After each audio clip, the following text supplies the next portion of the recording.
of property and loss of life in Mount Kenya region is state-sponsored. The chief financier of this scheme is the Cabinet Secretary for Interior, Mr. Kipchumba Murkomen, and the PS for Interior, Mr. Raymond Omolo. Well, the executor is one, Mr. Moses Kuria.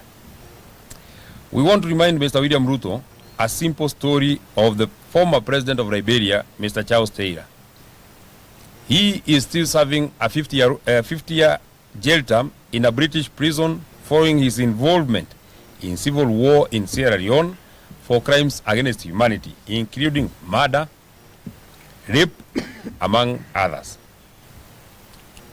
To Mr. Moses Kuria, Mr. Kipchumba Murkomen, Mr. Omar Hassan, Mr. Raymond Omolo, be reminded of Rwanda's Felicien Kabuga. Kenyans have not forgotten the 2007-2008 post-election violence. Mr. William Ruto, the then Eldoret North MP, crafted a 41 versus 1 narrative to isolate the people of the Mount Kenya region. We remember that over 1,300 Kenyans lost their lives. Hundreds of thousands of Kenyans lost their property and homes. Some Kenyans are still in IDP camps 20 years later. Mr. William Ruto and the UDA Secretary General, Mr. Omar Hassan, a notorious hate monger and tribal terrorist, have a better story to tell. We do not know what bitter obsession the two leaders have with the people of the Mount Kenya region. 20 years later, we know that Mr. William Ruto is more vicious, is more bold, is more brutal, is more bitter, is less caring, is too bloodthirsty, is well networked, is more resourced, is better experienced to cause electoral violence and state-sponsored violence and terrorism. This is just to subvert the will of the people and rule by the iron fist in the 2027 elections. Mr. William Ruto, we want to advise you and your warmongers that Kenyans are more superior and more enlightened. The world is more alert, and ICC is closer to you than ever before. The world must watch the brewing state-sponsored violence and culture of goonism in Kenya, courtesy of Mr. William Ruto and his mafia. He is more emboldened by the fact that his former lawyer, Mr. Karim Khan, is the chief prosecutor at ICC. 2027 is not 2007. 2027 is not 2007. And neither is 2007, 2027. This profiling, tribal and ethnic incursion, and smear campaign will not be tolerated. The people of the Mount Kenya region are free to live anywhere in this country and do business with others. Fellow Kenyans, we want to take you back to the Gen Z protests of the year 2024 and the year 2025 and the subsequent Sabasaba Day protests.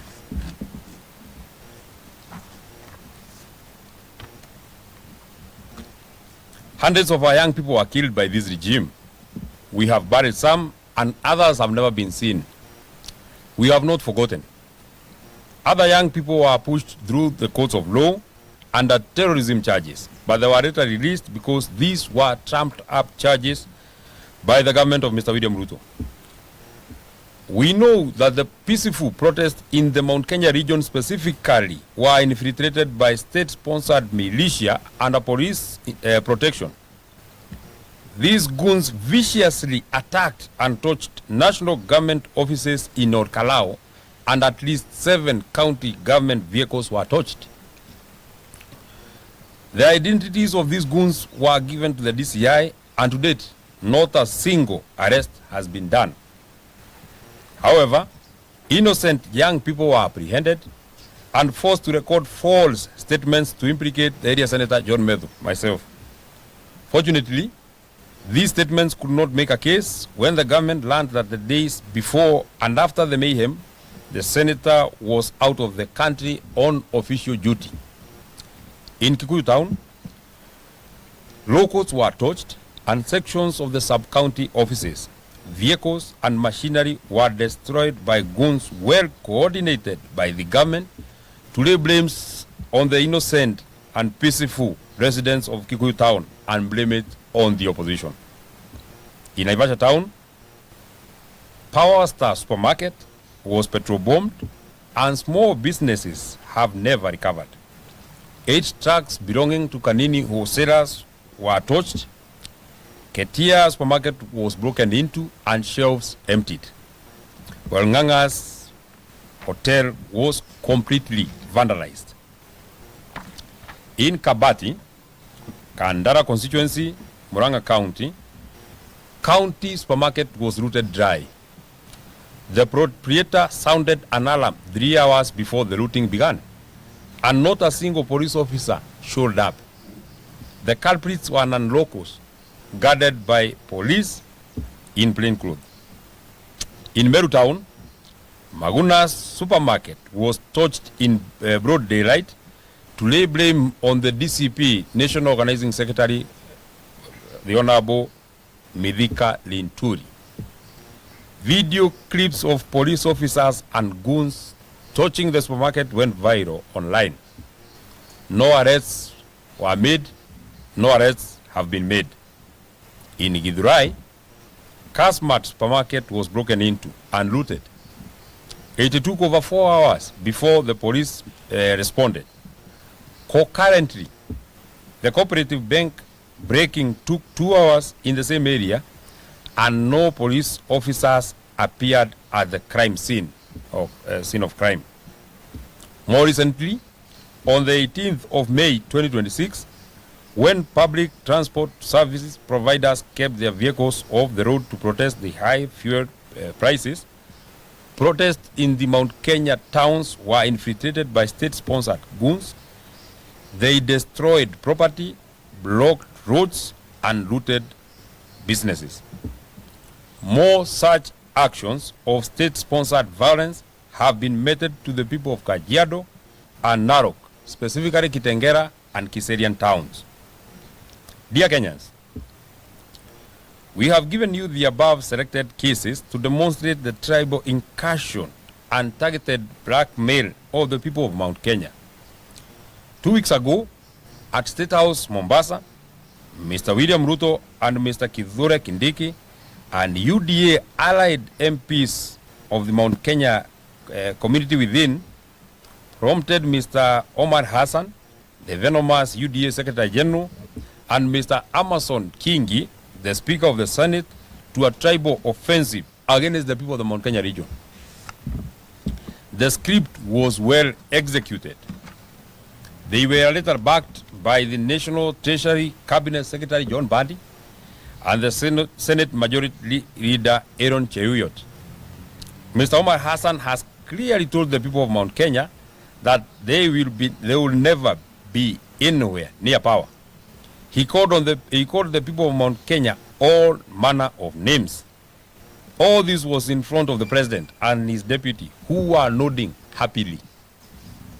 In the same event, Mr. Amason Kingi, the Speaker of the Senate, blatantly castigated the people of the Mount Kenya region. All this in front of the president and his deputy. Mr. John Bandi, the Cabinet Secretary for Treasury, has told the people of the Mount Kenya region that they should be nowhere near the leadership of this country. He has not been asked a single question. He is the Cabinet Secretary in charge of the National Treasury. The Lamu County Woman Member of Parliament Muthoni Marubu warned Kikuyus in Peketoni and Lamu that they would be killed if they do not vote for William Ruto in 2027. Mr. William Ruto has a perfect script to stifle the people of the Mount Kenya region to oblivion ahead of the 2027 general elections and ensure voter suppression, voter apathy, and completely demobilize them. To the people of the Mount Kenya region, we stand with you as your leaders. You are Kenyans, and a majority of the people of Kenya stand with you. Be strong. We remind you that you are still the sons and daughters of Mau Mau. Since the government of Mr. William Ruto will not protect your businesses and your properties, you must invest in private security and secure your properties. Know your neighbor and keep watch. Ahead of the anticipated June 2026 Gen Z anniversary and the Finance Bill 2026 anticipated protest, we have received credible intelligence that Mr. William Ruto, through Mr. Kipchumba Murkomen, Mr. Raymond Omoro, and Mr. Moses Kuria, are planning to destroy businesses and property belonging to the people of the Mount Kenya region. Do not allow people not from your locality to protest and destroy property and your businesses. Remain peaceful and protect your towns and villages. Fellow Kenyans, we further heard that the UDA allied MPs from the Mount Kenya region were trying to shout at Omar Hassan, the UDA Secretary General, to resign. In fact, they gave him 48 hours to resign. It is now over 350 hours. Vote out if you're men. Vote out if you're women enough. Why haven't you called on Amason Kingi, John Bandi, Kithure Kindiki, and William Ruto to resign? We are not fools, and we are not your children. You are our colleagues, and we know you well. Further, we know that you are in the William Ruto script to split the mountain and introduce new wheelbarrow parties. We are waiting for you to vote out of UDA. Bring that wheelbarrow in whichever color. Some of your friends have been trying, and the dream hasn't taken off yet. Where were you when William Ruto killed hundreds of Gen Zs? Where were you when goons were wreaking havoc on our people? Where were you when Ruto unleashed goons on the people of Kenya? Where were you when Gikomba Market, Wakulima traders, Githurai and Roysambu traders were being harassed by Mr. William Ruto? Where were you when night demolitions were being carried out by Mr. William Ruto on the said markets? Where were you when children and women were attacked in churches in Wetima, Kariombangi, and Mweki? Had you lost your senses and you have found them now? Fellow Kenyans, the attacks sanctioned by Mr. William Ruto, Mr. Kipchumba Murkomen, Mr. Raymond Omolo, and executed by Mr. Moses Kuria and Mount Kenya, William Ruto allied MPs are being wheeled and carried out by the foreign police officers who have attacked women and children in Wetima and Mweki churches, who have since been promoted to higher ranks. We have them in their names. We also have their service numbers.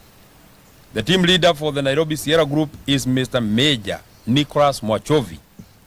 The other members of the group are Corporal John Maina, Corporal Vincent Maronga, Peter Matu, Owen Kagia, David Uchieng, Eric Obiero, Jeff Mutweri, Jackson Kioko, Kefa Okuoyo. Finally, we want to urge the people of Kenya to remain vigilant. Your life is in your hands.